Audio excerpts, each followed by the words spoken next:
नमस्कार। स्वागत है आपका द न्यूज लॉन्चर पर। मैं हूं अशोक वानखड़े, लेकर आया हूं आपका अपना कार्यक्रम द एक्सरे।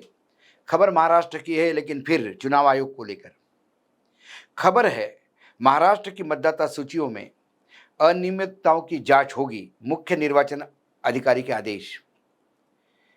महाराष्ट्र में स्थानीय निकाय के चुनाव सर पे है। ऐसे में यदि आदेश आते हैं और यदि इसको मैं एक्सरे में देखता हूं, तो सबसे पहले जो प्रमुखता से मुझे दिखाई देता है, क्या महाराष्ट्र में स्थानीय निकाय के चुनाव बैलेट से होंगे? क्या ज्ञानेश कुमार की मशीन, पर्ची वाली मशीन, फंस गई?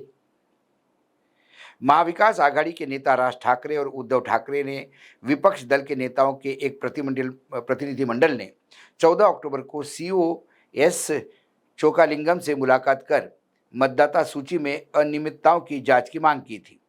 मुख्य चुनाव आयुक्त एस चोकालिंगम ने जिला चुनाव अधिकारियों को जांच के आदेश दिए हैं। बता दें कि कुछ महीनों से मतदाता सूची में गड़बड़ी का मामला तूल पकड़ रहा है। लोकसभा में विपक्ष के नेता राहुल गांधी ने महाराष्ट्र और कर्नाटक के मतदाता सूची में गड़बड़ियों को लेकर गंभीर आरोप लगाए थे। इसी पृष्ठभूमि पर राज्य के विपक्षी नेताओं ने राज्य और केंद्र चुनाव आयोग के अधिकारियों से 2 बार मुलाकात की और सबूत के साथ शिकायत दर्ज की। मुख्य चुनाव आयुक्त ने जिला कलेक्टरों को मतदाता सूची में त्रुटियों की जांच कर विस्तृत रिपोर्ट सौंपने को कहा। इसमें क्या जांच की जाएगी कि एक ही व्यक्ति का नाम एक ही निर्वाचन क्षेत्र में 2 स्थानों पर दर्ज कैसा है। दिवाली के कारण अगले सप्ताह रिपोर्ट प्रस्तुत की जाने की संभावना है। रिपोर्ट प्राप्त होने के बाद इसी विपक्षी नेताओं को उपलब्ध कराया जाएगा। विपक्ष के नेताओं के आरोप है कि 2024 के चुनाव में बड़ी संख्या में नए मतदाता पंजीकृत हुए, लेकिन कुछ नाम मतदाता सूची से बाहर रह गए। फिर भी इन नामों को बाहर करने के कारण और विवरण राजनीतिक दलों या मतदाताओं को क्यों नहीं दिया गया। बयान में मांग की गई है कि चुनाव आयोग को बाहर किए गए मतदाता सूची और उनके कारणों को अपने वेबसाइट पर प्रकाशित करना चाहिए, क्योंकि यह हर मतदाता का अधिकार है। 2024 में की विधानसभा चुनाव में 30 अक्टूबर 2024 को प्रकाशित मतदाता सूची में अक्टूबर 2024 से जुलाई 2025 के बीच शामिल नए नामों का विवरण अभी तक प्रकाशित नहीं किया गया। इस सूची को क्यों छिपाया जा रहा है? क्या इसके पीछे कोई राजनीतिक मंशा या दबाव है? मांग की गई है कि इस सूची को तुरंत प्रकाशित किया जाए ताकि राजनीतिक दल और आम नागरिक इसका अध्ययन कर सके। चुनाव आयोग ने स्थानीय निकाय चुनाव 1 जुलाई 2025 की मतदाता सूची के आधार पर करने का निर्णय लिया।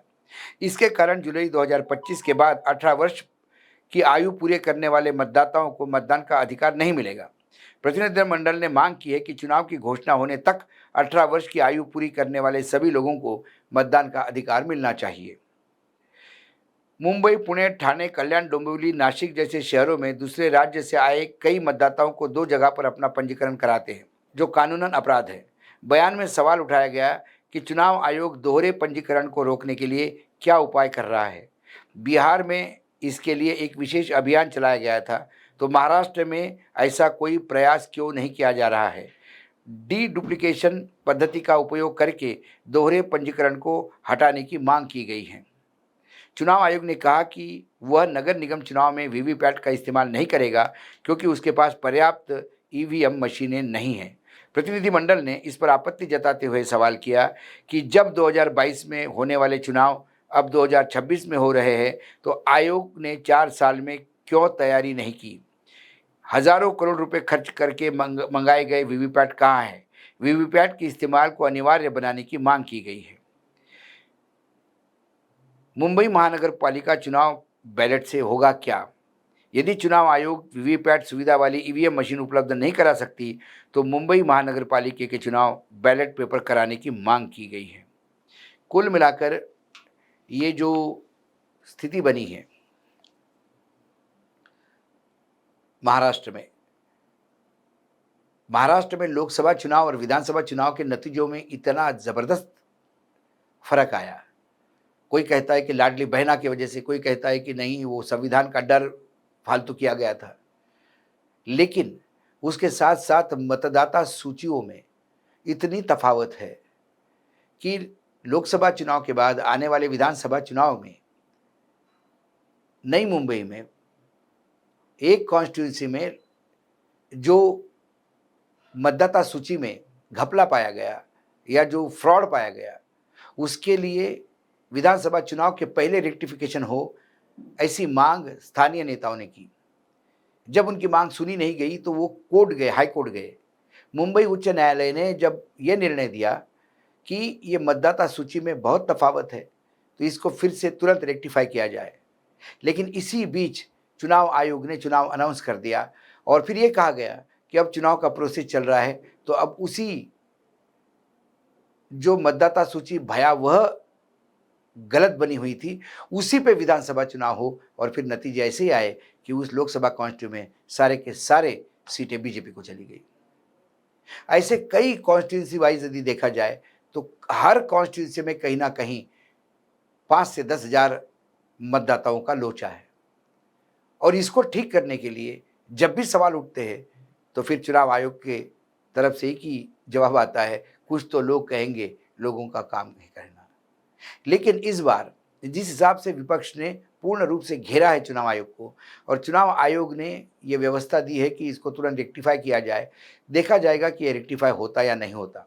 दूसरी बात, यदि पुरानी मतदाता सूची पर ही चुनाव होने होंगे, चुनाव 4 साल देरी से हो रहे हैं, तो मतदाता सूची आपको रेक्टिफाई करनी होगी।